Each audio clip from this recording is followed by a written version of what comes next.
This Liberty Sports Update is brought to you by Beacon Credit Union. Yeah, it definitely was a great day for the Flames Nation. I thought our young men played really hard. As I stated last week, the preparation was going to be the key because, we were fortunate to be able to play this team the first earlier in the season, and didn't get the results that we wanted. Did not play to the level or the standard that we expect to play. But to see how our young men prepared last week, I felt very good Saturday that if we just execute, our young men had an opportunity to play very well. And, just to see how we was able to respond on third down, our red zone success, being able to execute in the run game, that's probably what I'm most proud of because, as we all know, that's something that we've been having to constantly get across to our young men about doing your job consistently. And so I was very pleased to see how they were locked in, the communication that we've been having the last couple of weeks continued to get stronger on Saturday. And our young men are really beginning to get to know each other. Our defensive line played outstanding when it came to pass rush on the quarterback. I was able to rush 4 young men and get very good pressure. And so I just feel like our young men are really starting to come into their own, really starting to buy into what we are trying to get across to them and teaching them about this great game of football. Still got to improve. That last drive definitely was something I was disappointed in when it came to opportunities to get off the field. But you're going to have those in the game. But just the improvement from the first time we played them to this last game was very encouraging for our defensive staff. When you look at Norfolk State, you're talking about a very good team that's coming in. And the reason I say that is when you watch them early in the season to these last couple of games, they have done a good job, a much better job of executing. The quarterback has thrown for over 2,000 yards. And so I tell any individual, when you got a quarterback that can throw for that amount of yardage, he's doing something right.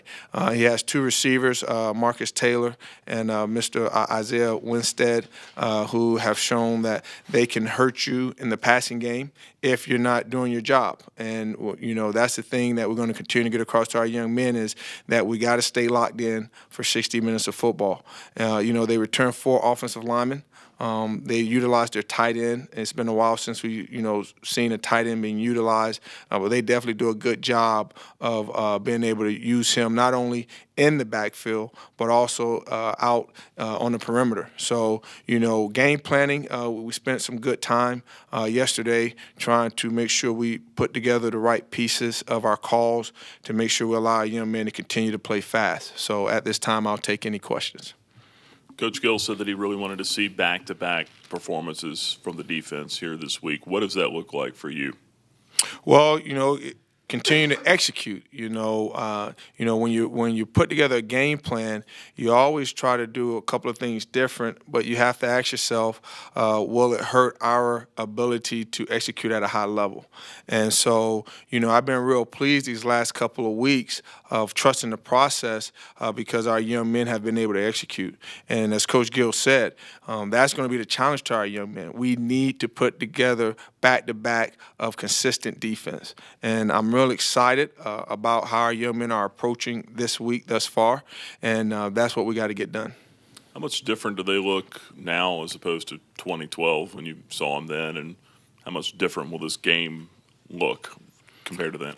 Well, in 2012 and we played them in 2014, different coaching staff, and with the different coaching staff, Coach Luttrell, he has a different offensive mindset than what they had when we played them in 2014 and 2012. Like I said, they utilize the tight end a lot more. They do some good schematical things on offense that if you're not paying attention, you can give up a big play. And so those are the things that we got to do a very good job in being detailed, especially in the back end, to make sure we're in the right call at the right time so we don't have someone catching a football because we was not paying attention and executing the call. Brandon Tillman said after Saturday's game that type of performance was something that they had the potential to do all season. What led up to them finally reaching that potential, and what's the key, as you just alluded to making sure that potential goes from 1 week to the next week? Well, it really boils down to young men trusting the process, the continuity. When I look at the stat sheet on Sunday, what's very telling is that a lot of our young men have 11 games next to them. We don't have a lot of young men that we've been counting on this year to say you had 20-plus games played or started. And so it's just really young men starting to really gel, work together, trust each other. In practice, you see it, whereas earlier in the season, we had some miscommunication in practice. And, of course, that became evident in the game. In the last few weeks in practice, every young man has been on the same page. And so when I look at those dynamics, I say to myself, we're headed in the right direction because the young men trust the process. You've got several seniors that will play their last game in a Liberty uniform Saturday on defense. Tolan Avery, Corbin Jackson, David King, Juwan Wells, Jeremy Peters, some household names there. What have they meant to this program? Well, the key for those young men is how this past year I've been very proud of how they embraced our junior college young men. A lot of times when you're bringing in transfers, your young men are already in the program sometimes a little more reserved and not as open. But those seniors have embraced those junior college young men in a great way. And that's allowed us to go through the process when we've had difficult moments on defense for us not to just fall apart because they trust the process. They helped me get across to our unit that we got to keep pushing. We got to keep holding to the standard. And so I'm very proud of how our seniors handled this year. And when you look at the career, it's been ups and downs, but I always felt like they had my back. Coach, coming off a strong performance Saturday and expecting another one this weekend, are you sad this is the last game of the season coming up Saturday? Yeah, definitely. You wish you can do some things over again. You got the old adage, 20/20 hindsight. You always wish you can look back and say, man, I wish I had this opportunity again, especially the way that I know our defense is coming along and I see it in practice. Like I said, early in the season, it was some miscommunication. We had issues. Not that the young men lost their way. It's just those growing pains. But in the last couple of weeks, just to see the camaraderie, the energy, guys believing in each other, you wish you could, but I do know it's a great building platform for us as we go in the future, as we get ready to attack recruiting. We got young men that are really believing in what we're doing defensively. After Juwan Wells' first season here, I believe Chima Uzwe pulled him aside and said, I want you to break all my records. He hasn't gotten to there yet, but what has he meant in terms of what he's been able to do, take on a lot of double teams, take on a lot of extra chip blocks, and really play well as a senior despite the stats not showing it? Well, I think what you see with Juwan Wells is a young man. Once he steps on that field, he's going to give you 110%. And at times you got to try to control some of the emotions just because of the way he loves to play the game.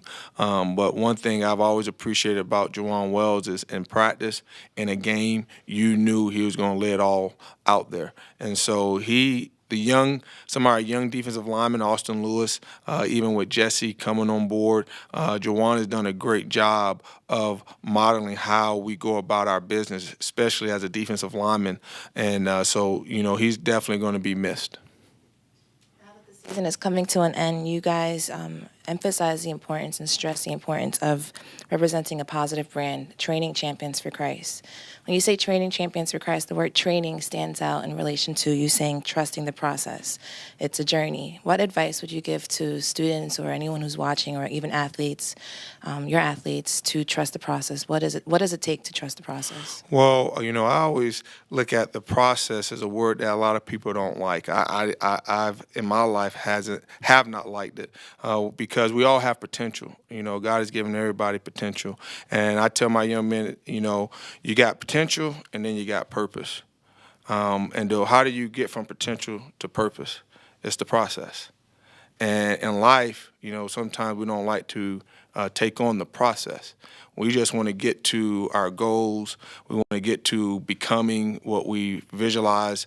But if you don't embrace the process, you're not guaranteed to get to fulfilling your life at an age that, you look back and say, man, I was blessed to be able to say I've done these things. And, God always directs our path. But the process is a big part of it. And what I've learned in life is, you don't have good days all the time. But if you trust the process and you trust God's plan for your life, one thing I do know is that the sun will shine again. And so, that's the answer I would give any young person, is that you got to be able to trust the process, because life is life. The good book says he reigns on the just as well as the unjust. So, situations come in life that we all wish maybe didn't happen. But you know what? That's life. But when you got God on your side, you got somebody greater that you can rely on as your source. With the explosive plays minimized last week, what do you think's led to that here of late? Communication. And our young men, like I said, I've seen it in practice. And when I started seeing it in practice about the latter part of early November, I felt much better going into games. Because now young men, we wasn't having those same issues in practice of miscommunication, something over our head, making the wrong call. We haven't had that in the last 3 weeks. And so I think that's why I say our young men are really getting to know each other, knowing how loud we really need to speak, how we need to continue to echo our communication. And so that's what you're seeing. And like I said, practice shows it, and we're seeing it in the games now. Calls, checks, because like when you get offense going in motion, sometimes guys, like the first time we played New Mexico, that was probably one of our poorest communications in the back end that I've been around in a long time, just because guys was hesitant in what they saw. But what's credit to our defense is, instead of making excuses, we had a lot of young men get more in that film room and respond the right way. And that's life. You're going to have some bad days, but how are you going to respond to it? Sometimes, like I tell the young men, the easy thing you can do is continue to make the excuses and not get back in the film room. You may need an extra 30 minutes. You may need an extra hour.